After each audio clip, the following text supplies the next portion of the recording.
নমস্কার বন্ধুরা, কেমন আছে সবাই? আজ 22শে জানুয়ারি 2024 সাল। আজ রাম মন্দিরের উদ্বোধনের দিন, তাই ভাবলাম চলো নতুন কিছু বানানো যাক। তাই আজ বানাচ্ছি শুখা তরকারি আর লুচি। তরকারির জন্য এখানে সবজি কেটে নিয়েছি, গাজর, আলু, ফুলকপি, মটরশুঁটি। এখানে প্রথমে তরকারিটা করে নিই, তারপরে লুচি করব। চলো, এখানে তরকারিটা করার জন্য সবজিগুলো আগে কড়াই তেল দিয়ে কড়াই গরম করে কষিয়ে নেই, লাল লাল করে কষিয়ে তুলে নেব। তারপরে মশলা দেব। আমরা আজ 2 জা মিলে করছি, তাই আমি এদিকে তরকারিটা করতে লাগলাম, আর ওদিকে আমার মেজো জা ময়দা মাখছে। এই দেখো, এখানে ময়দাটা নিয়ে নিয়েছি। ময়দার মধ্যে এবার ময়ামটা দিয়ে দেব।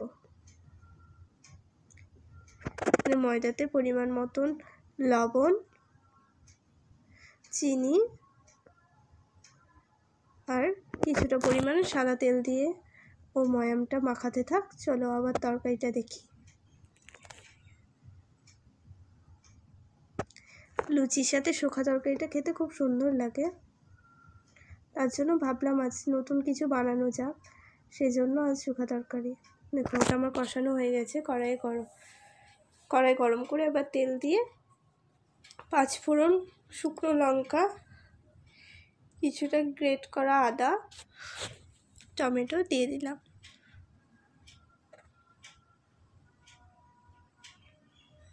পরিমাণ মতন সামান্য পরিমাণে একটু জল দিলাম, দিয়ে ধনেপাতাটা দিয়ে দিলাম, একটু সামান্য সবজি মশলা, কাশ্মীরি লঙ্কা গুঁড়ো দিয়ে দিলাম কিছুটা, দিয়ে এটা কিছুক্ষণ নাড়াচাড়া করে এবার কষিয়ে রাখা সবজিগুলো দিয়ে দেবো এর মধ্যে।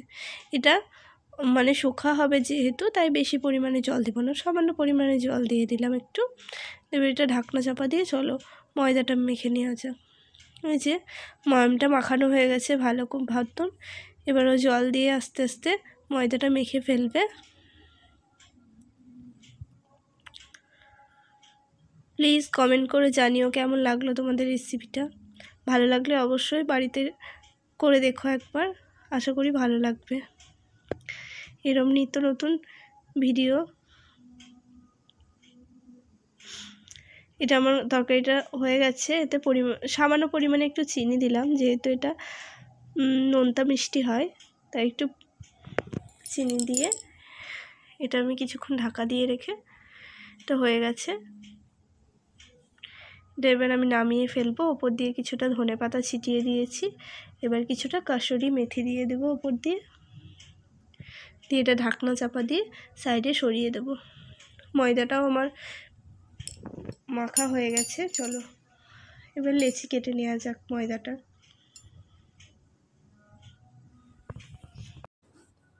দেখো, ময়দাটাও আমাদের মাখা হয়ে গেছে, ময়াম বসে গেছে। আমি ময়দাটা মেখে কিছুক্ষণ রেখে দিয়েছি। দেখো, এবার ওই ময়দাটা দুভাগ করে ছোট্ট ছোট্ট করে লেচি কেটে নেব। সব লেচিগুলো আমি আগে কেটে নেব, তারপরে বেলবো। এখানে একটা কথা বলে দিই, ময়দার লেচিগুলো করার পর যদি লেচিগুলোর মধ্যে ভালো করে বেশি করে তেল মাখিয়ে দেওয়া হয়, তাহলে একে অপরের গায়ে লেগে যাবে না। সেজন্য আমি ওপর থেকে লেচিগুলো একটু তেল দিয়ে ভালো করে মাখিয়ে দিলাম। বেলার জন্য আমার আর পরে তেল লাগবে না বেশি।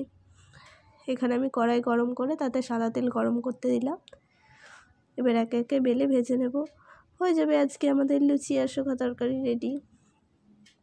দেখো, তেলটা গরম হয়েছে নাকি দেখার জন্য আমি প্রথমে একটা ছোট্ট পাড়া লুচি দেব। দেখো, যখনই লুচিটা তেল থেকে সঙ্গে সঙ্গে উঠে চলে আসবে, তখনই ভাববে যে তেলটা আমার গরম হয়ে গেছে। তেলটা আমার গরম হয়ে গেছে। দেখো, এবার লুচিগুলো ভেজে নেবো একে একে। প্রত্যেকটা লুচি ফুলবে, একটা লুচিও বাদ যাবে না। দেখো, ভালো লাগলে প্লিজ লাইক কমেন্ট শেয়ার করো, আর চ্যানেলটিকে সাবস্ক্রাইব করে পাশে রাখা বেল আইকনটি প্রেস করে দিও, যেন এরকম নিত্য নতুন ভিডিও সবার আগে তোমার ফোনে পৌঁছে যায়। দেখো, আমি একসাথে 2-3টে করে ভেজে নিয়েছি। আমার লুচি ভাজা হয়ে গেছে। এবার আমি লুচিটা তোমাদেরকে সার্ভ করে দেখাচ্ছি।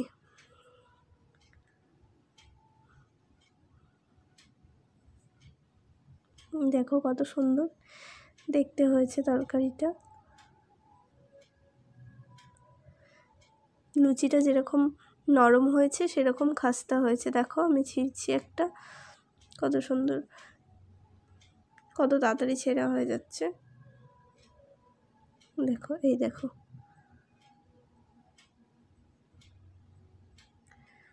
খেতেও দুর্দান্ত হয়েছে। ধন্যবাদ।